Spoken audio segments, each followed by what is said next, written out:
ଜୟ ଜଗନ୍ନାଥ ସ୍ୱାମୀ। ଆଜି ଆମେ ଆଲୋଚନା କରିବା କନ୍ୟା ରାଶି ବିଷୟରେ ଆଲୋଚନା କରିବା। ପ୍ରଥମତଃ ଧନ୍ୟବାଦ ସମସ୍ତଙ୍କୁ ଯେଉଁମାନେ ଜାତକ ଗଣନା କରୁଛନ୍ତି ଆମ ପାଖରେ ଏବଂ ତାପରେ ସେମାନେ ନିଶ୍ଚିତ ଭାବରେ ଖୁସି ହୋଇ କଲ୍ କରୁଛନ୍ତି ତାଙ୍କର ସମସ୍ତ ସମାଧାନ ଯେଉଁ ପାଉଛନ୍ତି ସେମାନେ, ତ ତାଙ୍କୁ ଆନ୍ତରିକତା ଧନ୍ୟବାଦ। ସେମାନଙ୍କୁ ଫୋନ୍ ତାଙ୍କର ଉଠେଇ ହେଉନାହିଁ, କିନ୍ତୁ ସେମାନଙ୍କର ଯେଉଁ ମେସେଜ୍ ଆସୁଛି ଯାହା ବି ତାକୁ ଆମେ ଭିଡ଼ିଓ ମାଧ୍ୟମରେ ଆପଣମାନଙ୍କୁ ଶୁଭେଚ୍ଛା। ଦେଖନ୍ତୁ, ପ୍ରଥମେ ଆମେ ଆଲୋଚନା କରିବା ଆଜି କନ୍ୟା ରାଶି ବିଷୟରେ। କନ୍ୟା ରାଶିର ଯେଉଁ ରାଶି ସ୍ୱାମୀ ହେଉଛନ୍ତି କି ବୁଧଦେବ। ବୁଧଦେବ ହେଉଛନ୍ତି ବୃହସ୍ପତି ଦେବଙ୍କର ପୁତ୍ର। ପୌରାଣିକ ଦୃଷ୍ଟିକୋଣରୁ ଦେଖିଲେ ଚନ୍ଦ୍ରଦେବଙ୍କର ପୁତ୍ର ମଧ୍ୟ କୁହାଯାଏ। ଦେଖନ୍ତୁ, ବୁଧଦେବ ହେଉଛନ୍ତି ବିଜନେସ୍ର କାରକ, ବୁଦ୍ଧିର କାରକ। ଦେଖିବେ ଯାହାର ଜାତକରେ ବୁଧଦେବ ଷ୍ଟ୍ରଙ୍ଗ ବସିନଥିବେ ସିଏ ଗୋଟେ ପ୍ରକାର ମେଣ୍ଢା ହେଇଯିବ, କଥାବାର୍ତ୍ତା ଠିକ୍ରେ କହିପାରିବନି। ତ ଆପଣଙ୍କ ରାଶି ସ୍ୱାମୀ ହେଉଛନ୍ତି ବୁଧଦେବ। ତ ଆପଣ ଅତି ମାତ୍ରାରେ ଯଦି ବୁଧ ଆପଣଙ୍କର ଷ୍ଟ୍ରଙ୍ଗ ଅଛି ଏବଂ ଆପଣଙ୍କ ରାଶି ସ୍ୱାମୀ ଯେହେତୁ ଆପଣ ଅତ୍ୟନ୍ତ ବୁଦ୍ଧିମାନ। ପ୍ରଥମେ ମୁଁ ଆପଣଙ୍କୁ ଗୋଟେ କଥା କହୁଛି, ଶୁଣନ୍ତୁ। ଜୁଲାଇ ମାସର ଗୋଚର କୁଣ୍ଡଳୀ ଆମେ ଦେଖିବା, ତାପରେ ଆମେ ଯେଉଁଟା ସତ୍ୟ ଲଜିକାଲି ଆମେ ଆଲୋଚନା କରିବା। ଆପଣ ପ୍ରଥମେ ଦେଖନ୍ତୁ, ଆପଣଙ୍କର ପ୍ରଥମ ହାଉସ୍ରେ 6 ଲେଖାଯାଇଛି। ଆପଣଙ୍କର ରାଶି ସ୍ୱାମୀ ହେଉଛନ୍ତି ବୁଧ। 6 ଆପଣ କେମିତିକା, ଆପଣ ନିଜେ କେମିତିକା, ଆପଣଙ୍କର ଲଗ୍ନ ଏବଂ ଆପଣଙ୍କ ରାଶି ସ୍ୱାମୀ ଏକାଦଶ ଭାବରେ ବିରାଜମାନ, ଗୁରୁ ଏବଂ ଶୁକ୍ରଙ୍କ ସାଥିରେ ବିରାଜମାନ। ଆପଣଙ୍କର ପଞ୍ଚମ ହାଉସ୍ରେ ଚନ୍ଦ୍ର, ଶନିଙ୍କ ରାଶିରେ ଚନ୍ଦ୍ର। ତ ଦେଖନ୍ତୁ ଗୋଟେ କଥା, ଆପଣଙ୍କର ଏ ମାସରେ ସ୍ୱାସ୍ଥ୍ୟ କଥା ଯଦି ଆମେ ଦେଖିବା, ଷଷ୍ଠ ଘରେ ଯେହେତୁ ରାହୁ ଅଛନ୍ତି ଶନିଦେବଙ୍କ ରାଶିରେ, ନିଶ୍ଚିତ ଭାବରେ ଏଇ ମାସରେ ଆପଣମାନଙ୍କ ଚିନ୍ତାଜନିତ ପ୍ରୋବ୍ଲେମ୍ ବହୁତ ଗୁଡ଼ାକ ଦେଖାଯାଉଛି। ତତ୍ସହିତ ଆପଣଙ୍କର ଲଗ୍ନ ସ୍ୱାମୀ ଯେହେତୁ ଗୋଟେ ପ୍ରକାର କିଛି ଅଂଶରେ ଯଦି ଆମେ କହିବା, ସେ ଚନ୍ଦ୍ରଙ୍କର ଯେହେତୁ ରାଶିରେ ଅବସ୍ଥିତ, ଆପଣଙ୍କ ରାଶି ସ୍ୱାମୀ ହେଲେ ମଧ୍ୟ ଏ ଟାଇମ୍ରେ ଆପଣଙ୍କୁ ଟିକେ ଖରାପ ଫଳ ଦେବେ। ଆପଣଙ୍କ ସ୍ୱାସ୍ଥ୍ୟ ଟିକେ ପ୍ରୋବ୍ଲେମ୍ ହୋଇପାରେ। ବେସିକାଲି ଏଇଟା 11 ତାରିଖ ଯାଇ ହେବ, ତାପରେ ଧୀରେ ଧୀରେ ଠିକ୍ ହେବ।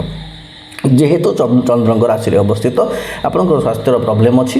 ଆମେ ଯଦି ଆପଣଙ୍କର ଜାତକ କୁଣ୍ଡଳୀ ଅନୁସାରେ, ଆପଣଙ୍କ ଗୋଚର କୁଣ୍ଡଳୀ ଅନୁସାରେ ପଇସା କଥା କହିବା, ଦେଖନ୍ତୁ ସେକେଣ୍ଡ ହାଉସ୍ରେ ମଧ୍ୟ ସେ ଶୁକ୍ର ଅଛନ୍ତି ଯିଏ ଏକାଦଶ ଭାବରେ। ଗୋଟେ ପ୍ରକାର ଭାବଟା ବହୁତ ବଢ଼ିଆ, ଆପଣଙ୍କର ପଇସାର ଉନ୍ନତି ହେବ।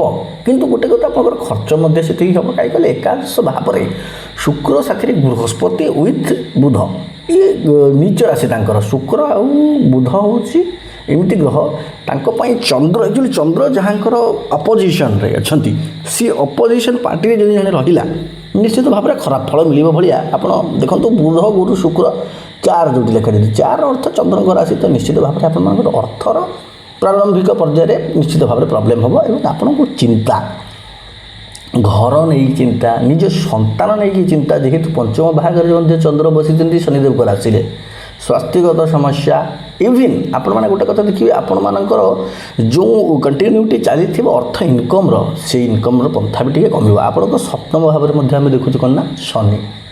ଆପଣ ଜାଣିଛନ୍ତି ଶନି ଏକ ପାପୀ ଗ୍ରହ। ଯେଉଁଠି ଶନିଦେବ ବସନ୍ତି ନିଶ୍ଚିତ କିଛି ନା କିଛି ପ୍ରୋବ୍ଲେମ୍ କରନ୍ତି। ଶନିଦେବ ଆପଣଙ୍କର ସପ୍ତମ ଘରେ, ସପ୍ତମ ଘର ହେଉଛି ଆପଣଙ୍କ ପତି ପତ୍ନୀ, ପାର୍ଟନରସିପ୍, ବିଜନେସ୍, ଏଇର ହାଉସ୍। ବୃହସ୍ପତିଙ୍କ ରାଶିରେ ଶନି ଅଲରେଡ଼ି ଗୋଟେ ପ୍ରକାର ଉନ୍ନତିମୂଳକ କାର୍ଯ୍ୟ କରିଥାନ୍ତି। କିନ୍ତୁ ଯେହେତୁ ବୃହସ୍ପତି ଏପଟେ ନିଚ ହୋଇଗଲେ, ବୃହସ୍ପତି ଉଚ୍ଚରେ ଚନ୍ଦ୍ରଦେବଙ୍କ ସାଥିରେ ଅଛନ୍ତି ଯେହେତୁ ଉଚ୍ଚ, କିନ୍ତୁ ଯେହେତୁ ସିଏ ବସିଛନ୍ତି ତାଙ୍କର ଅପୋଜିସନ୍ ଗ୍ରହଙ୍କ ସାଥିରେ, ତ ସେଥିପାଇଁ ସ୍ୱାମୀ ସ୍ତ୍ରୀଙ୍କ ମଧ୍ୟରେ ଆପଣ ଦେଖିବେ ଗୋଟେ ପ୍ରକାର ସମନ୍ୱୟଟା କମିଯିବ। 11 ତାରିଖ ପରେ ଧୀରେ ଇଏ ବି ଗୋଟେ ପ୍ରକାର ବହୁତ ବଢ଼ିଆ ଆସିବ। ଆପଣଙ୍କର ଦେଖନ୍ତୁ, ଗୋଚର କୁଣ୍ଡଳୀ ଅନୁସାରେ ଏଇ ମାସଟି ହାରାହାରି ଭାବରେ ଯଦି ଆମେ ଦେଖିବା, ଏତେଟା ପସନ୍ଦ ମୁଁ କରିବିନି। କନ୍ୟା ରାଶି ଆପଣ ବୁଦ୍ଧିମାନ ରାଶି, ଆପଣଙ୍କର ବୁଦ୍ଧି ଅକ୍ଷୁଣ୍ଣ। ଆପଣ କିନ୍ତୁ ଗୋଟେ କଥା ଦେଖନ୍ତୁ, ଆପଣ ଚିନ୍ତା ଏତେ କରିବେ ଏଇ ମାସରେ, ନିଜେ ନିଜଠୁ ଯେମିତି ଦୂର ହେଇଯିବା, ନିଜଠୁ ଦୂର ହେଇଯିବା ଭଳି ଲାଗିବ। ଆପଣଙ୍କର ଭାଗ୍ୟ ଭାବରେ ମଙ୍ଗଳ ଶୁକ୍ର ରାଶିରେ, ମାନେ ଗୋଟେ ପ୍ରକାର ଆପଣଙ୍କର ଗ୍ରହ ଗୁଡ଼ାକ ଯେଉଁଠି ଅଛନ୍ତି ବହୁତ ବଢ଼ିଆ, କିନ୍ତୁ ରାଶିର ଯେଉଁ ଜିନିଷଟା ଅଛି ସବୁ ନିଚ ହେଇକି ବସିଯାଇଛନ୍ତି। ତ ସେଥିପାଇଁ ଟିକେ ପ୍ରୋବ୍ଲେମ୍ ଦେଖାଯାଉଛି ଏଇଟା। ଆପଣଙ୍କର କିନ୍ତୁ ଦଶମ ଭାଗରେ ସୂର୍ଯ୍ୟ ଅଛନ୍ତି, ଇଏ ବି ବହୁତ ବଢ଼ିଆ। କ୍ୟାରିୟର ପାଇଁ ଆପଣଙ୍କ ପାଇଁ ଭଲ, ଗଭର୍ଣ୍ଣମେଣ୍ଟ ଚାକିରି ପାଇଁ କିମ୍ବା କୌଣସି ପ୍ରକାର ଉପଯୁକ୍ତ କର୍ମ ପାଇଁ ଆପଣଙ୍କ ଗୋଚର କୁଣ୍ଡଳୀ ସୁହା ହେଉଛି। କିନ୍ତୁ ଇଏ ବି ଗୋଟେ ପ୍ରକାର 11 ତାରିଖ ପରେ ଟିକେ ଅଧିକ ଭାବରେ ଆକ୍ଟିଭେସନ୍ ହେବ। କାହିଁକିନା ଦେଖନ୍ତୁ, ବୁଧ ଆପଣଙ୍କର 4 ନମ୍ବର ରାଶିରେ ପୁଣି ସେ ନିଚ ଅବସ୍ଥାରେ, ଏବଂ ଆପଣ ଖର୍ଚ୍ଚ ଭାବରେ ମଧ୍ୟ କେତୁ, ଖର୍ଚ୍ଚ ଭାବରେ କେତୁ ମାନେ ଆପଣଙ୍କର ଦେଖାଉଛି ଆପଣ ଏଇ ଟାଇମ୍ରେ ଟିକେ ସବୁ ଜିନିଷଠୁ ଟିକେ ଅଲଗା ହେଇଯିବେ। ପଇସା ହେଉ, ଆପଣଙ୍କର ଯଦି ଆମେ କହିବା ନିଜ ପ୍ରତି ହେଉ, ନିଜ ପରିବାର ପ୍ରତି, ସମସ୍ତଙ୍କୁ ଟିକେ ଅଲଗା ହେଇକି ଯେମିତି ରହିବା ଭଳିଆ ପସନ୍ଦ କରି। କିନ୍ତୁ ଓଭରଅଲ୍ ଆମେ ଯଦି କହିବା, ନିଶ୍ଚିତ ଭାବରେ ଶନିଦେବଙ୍କର ଉପସ୍ଥିତି ଆପଣଙ୍କୁ ହଁ ଗୋଟେ ପ୍ରକାର ସ୍ୱାମୀ ସ୍ତ୍ରୀଙ୍କ ଭାବରେ କଷ୍ଟ ଦେଇପାରେ, କିନ୍ତୁ ଗୋଟେ ପ୍ରକାର ଆପଣ ଯଦି କିଛି ଗୋଟେ ପଇସା ଲଗାଉଛନ୍ତି କେଉଁଠି ଏଇସବୁ ଜିନିଷ ଗୁଡ଼ାକ ଟିକେ ଜଗନ୍ତୁ ଏଇ ଟାଇପ୍ରେ ଦେଖନ୍ତୁ। ଏଇଟା ତ ଗୋଟେ ପ୍ରକାର ଗୋଚର କୁଣ୍ଡଳୀ ଭଲ ନୁହଁ, ଯେଉଁଟା ସତ୍ୟ ସେଇଟା ସତ୍ୟ। ଆପଣ ମଧ୍ୟ ବି ଆପଣଙ୍କର ଗୋଚର କୁଣ୍ଡଳୀ ଦେଖିବା ଆବଶ୍ୟକ। କାହିଁକି କହିଲେ ଆପଣଙ୍କ ଗୋଚର କୁଣ୍ଡଳୀରେ ଯଦି ଆପଣଙ୍କର ସିଚୁଏସନ୍ ଯଦି ଆପଣଙ୍କର 6, 8, 12 ଘରେ ଶନି, ରାହୁ, କେତୁ, ମଙ୍ଗଳ, ବୁଧ ବସିଥିବେ, ବୃହସ୍ପତି ବସିଥିବେ, ତ ଏଇ ପ୍ରୋବ୍ଲେମ୍ ବହୁତ ଅଧିକା ହେବ ଏବଂ ଆପଣ ବହୁତ ପ୍ରୋବ୍ଲେମ୍ରେ ବସିପାରନ୍ତି। ସେଥିପାଇଁ ମୁଁ ସର୍ବଦା କୁହେ ଆପଣ ତ ସବୁବେଳେ ୟୁଟ୍ୟୁବ୍ ମାଧ୍ୟମରେ ଭିଡ଼ିଓ ମାଧ୍ୟମରେ ବାରମ୍ବାର ଭିଡ଼ିଓ ଦେଖୁଛନ୍ତି, କାହିଁ ନିଜ ଜାତକ ମଧ୍ୟ ଦେଖନ୍ତୁ। ତାପରେ ଆପଣ ଆମକୁ ମଧ୍ୟ କଲ୍ କରିପାରିବେ, ଆମେ ଦେଖାଉଛୁ ଆପଣଙ୍କର କମ୍ପ୍ଲିଟ୍ ଲାଇଭ୍ ପ୍ରେଡ଼ିକ୍ସନ୍ ଦେଉଛୁ, କଥାବାର୍ତ୍ତା ହେଉଛୁ, ଆପଣଙ୍କ ସହିତ ଡିସ୍କସନ୍ ହେଉଛୁ। ଧନ୍ୟବାଦ ଯେଉଁମାନେ କଲ୍ କରିକି ତାଙ୍କର ଲାଭ ହେଉଛି ଏବଂ ଆମକୁ ମଧ୍ୟ ସେମାନେ ଧନ୍ୟବାଦ ଜଣାଉଛନ୍ତି। ହଁ ଗୋଟେ କଥା, ଆମର ଶୁଳ୍କ ଯେଉଁଟା ବି ଅଛି ବହୁତ ଅଳ୍ପ ଶୁଳ୍କ।